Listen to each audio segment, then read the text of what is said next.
E o Conexão Política desta tarde tem o prazer de receber o professor Tosta Neto, aqui em Amargosa. Nós vamos conversar sobre política, sobre educação, sobre esporte. O professor também gosta muito de esporte. Professor, boa tarde, é um prazer recebê-lo aqui. Muito obrigado por ter aceitado o convite. Desde já agradeço muito ao convite do BahiaInterior.com. É uma honra estar aqui convosco, Gil. Também agradeço pela oportunidade.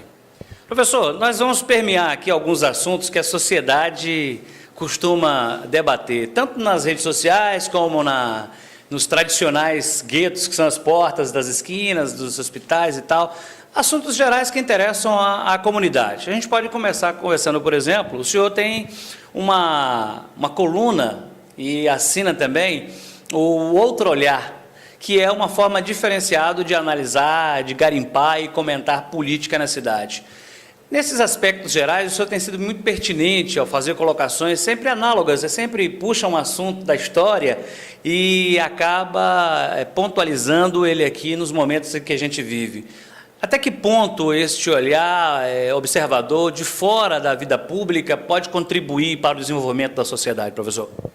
Então, Gil, eu sou da área de História e Filosofia, sou professor aqui em Amargosa na rede privada e também sou professor de escola pública em outra cidade.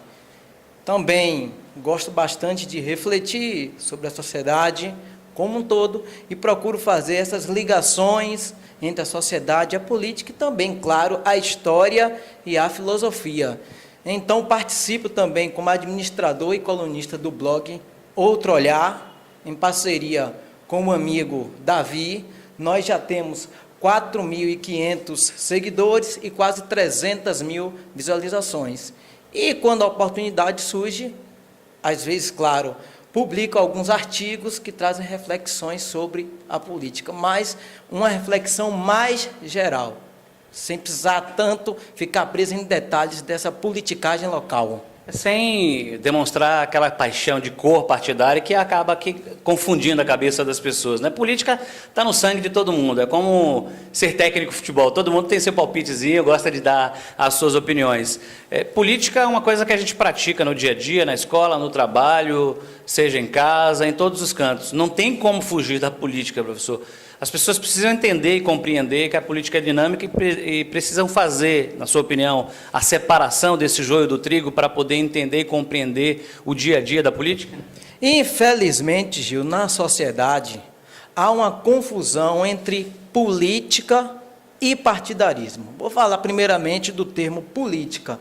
A palavra política é uma palavra de origem grega, que quer dizer o bem comum. Então, o político é aquele que objetiva o bem comum.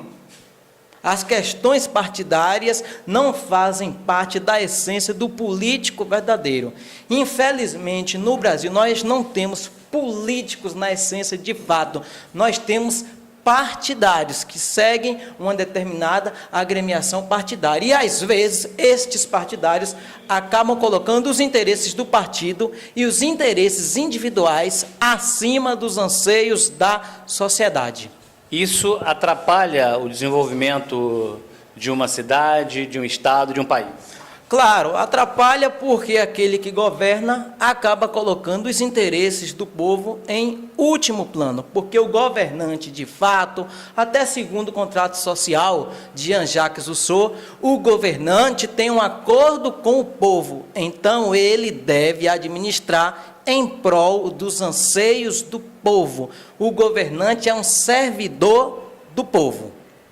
Nós estamos conversando com o professor Tosta Neto aqui no portal BahiaInterior.com. Estaremos reproduzindo também esta entrevista no programa Rádio Show da Amargosa FM. É sempre bom falar de política e falar de um ponto geral, a separação entre a política e a politicagem, que é a análise que o professor está fazendo aqui. Nos seus artigos, professor, no portal Outro Olhar, esta pertinência e relevância da história sempre mostra que, volta e meia, os políticos ou a politicagem atual está arremetendo a algum ponto da história.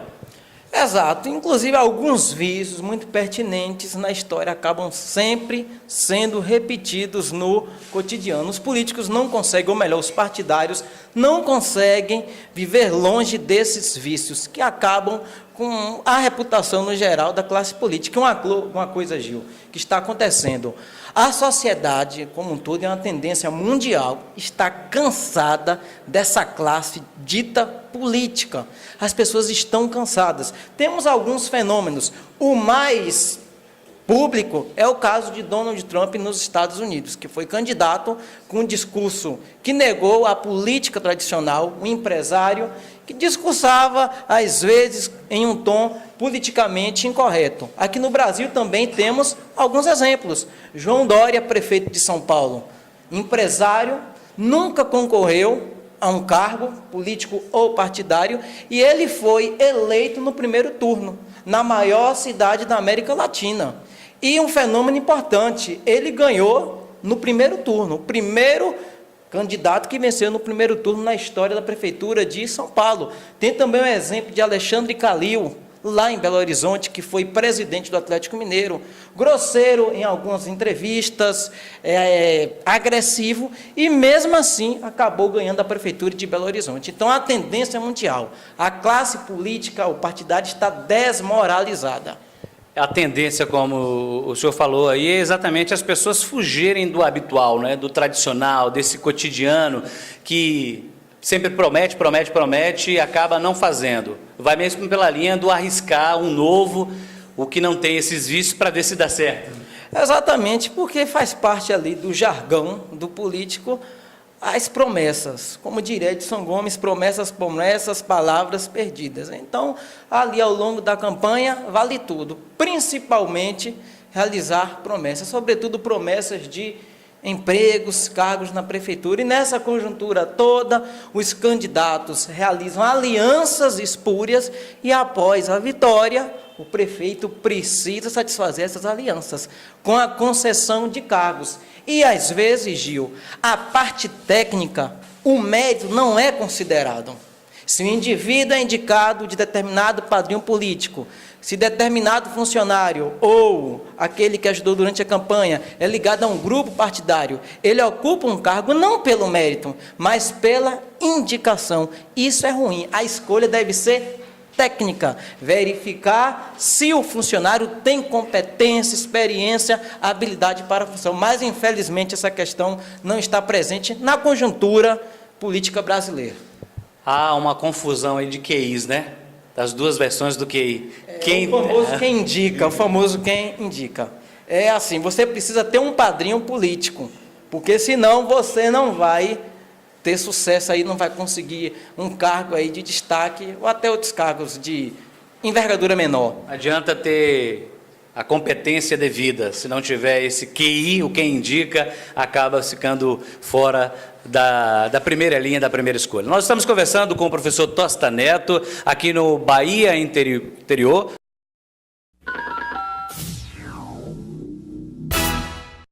Nós estamos de volta aqui no Bahia Interior, conversando com o professor Tosta Neto. Nós estamos falando sobre política, sociedade, esporte, cultura de uma forma geral, porque falar de política, falar de sociedade é cultura também, né, professor? Conversar e debater os assuntos que permeiam a sociedade é sempre um processo muito estimulante. Com certeza, é fundamental que o indivíduo ele tenha uma reflexão sobre a sociedade na qual ele está inserido. Essa reflexão é imprescindível. Professor, ainda falando no âmbito da política que debatíamos no bloco anterior, nós falamos sobre a questão de dissociar a política da politicagem, do partidarismo. Nós falamos sobre essa compreensão que não há, e isso acaba sendo espalhado de uma forma muito negativa também pela sociedade, que acaba tomando as dores dos partidários e acabam adotando também, em vez de adotar e aprender a boa política, acabam assimilando de forma equivocada a politicagem. Porque também, Gil, assim, a grosso modo, o perfil do político partidário aqui do Brasil é aquele que fracassou. Então, ele, pelo fato de não ter se destacado na carreira profissional, ele tenta aí levar vantagem nesse jogo da política. Infelizmente, nossos governantes políticos como um todo não têm uma formação qualificada. Claro que temos bons políticos, mas alguns não têm formação, não há exigência nenhuma para entrar no âmbito da política. A exigência talvez seja ter um bom padrinho. O que está errado, na sua opinião, professor, na política brasileira? Gil, esse fenômeno é muito complexo. Também é importante destacar que a culpa não é exclusiva da classe política. A sociedade é cúmplice dos políticos ou partidários. Esse âmbito da política é um reflexo da sociedade. Incontestavelmente, a sociedade está permeada de corrupção.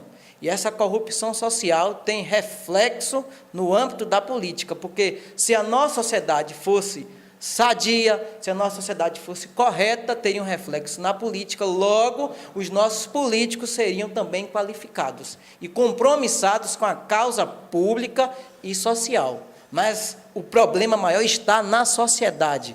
Precisamos consertar esses problemas persistentes na sociedade, e um meio é a educação. Sem educação, a gente certamente não obtém nada. Mas você acha que o político atual, nessa concepção toda, professor, estaria preocupado em fazer essa correção através da educação? Primeiro, que muitos desses políticos não gostam de educação. Eles têm aversão pela leitura, pelos estudos. Claro, ressaltando mais uma vez, há exceções. Mas, pelo que nós vemos aí na televisão como um todo, nos exemplos do dia a dia, não há essa vontade em querer mudar, em querer também valorizar mais a educação. Talvez eles sejam inimigos da educação, os políticos têm asco da educação. O senhor comentou aí que a culpa não é total dos políticos, e sim de uma sociedade que também não sabe entender a política e fazer as escolhas corretas. Está aí um ponto que o senhor acha que deveria fazer uma conversão, uma guinada total, a correção de direcionamento da população em saber escolher os políticos para que os políticos não sejam reflexos da tortuosa caminhada que a sociedade faz aqui do lado de cá? A sociedade tem uma parcela aí muito importante nisso, mas às vezes a sociedade ou os eleitores não têm a sensibilidade de escolher os candidatos mais habilitados. Então, o candidato, para ganhar, não basta ter currículo ou experiência na própria política. Ele precisa de ter capital, um grupo de empresários que o apoie. Então, com esse capital, também com o uso de medidas espúrias, compra de voto, promessa de cargo, muita pressão no dia da eleição. Então, esses fatores somados levam o candidato à vitória.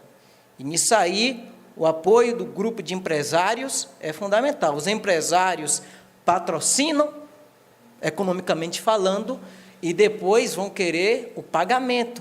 Aí, o candidato, o prefeito, terá que servir a esse grupo de empresários, com licitações, ou melhor, informações privilegiadas de licitações, obras ou serviços superfaturados, é um vício que está aí presente. Mas a sociedade tem avançado, a situação já foi pior, já houve uma melhora, com o avanço expressivo das redes sociais, com o avanço da internet, essa questão está mudando. Os políticos estão sendo cobrados, eles estão sendo vigiados a partir das redes sociais. Então, temos que valorizar a importância da internet. E estamos, Gil, presenciando uma verdadeira revolução. A internet, sem dúvida, é o grande fenômeno do século XXI. É a grande ferramenta que instantaneamente pode colocar por água abaixo qualquer tentativa espúria, como o senhor citou aí, de se locupletar do dinheiro público, já que muitos ainda têm esse vício. Correto, porque através da internet os governantes estão sendo fiscalizados. Temos vários exemplos, o portal da transparência é uma ferramenta importante, o Tribunal de Contas dos municípios, que ali você vai ter o salário do prefeito, vice-prefeito, secretários, etc. A internet é uma arma importante aí para fiscalizar. Professor, democracia num tempo em que falta ética, falta compromisso, falta respeito, funciona bem? Difícil. Na teoria, a democracia é muito bem elaborada, ela quer dizer ali, demo quer dizer povo, maioria, cracia vem de kratos, poder. A democracia é o poder do povo, o governo da maioria. o governo do povo. Na teoria, mas na prática é o governo da minoria. Um grupo minoritário, um grupo de aristocratas ou oligarcas acaba se perpetuando no poder. É o governo de poucos, infelizmente. E esses poucos não consideram os interesses da maioria, os interesses do povo da demo. Democratização dos meus e não do coletivo, né, do total, eu costumo dizer assim.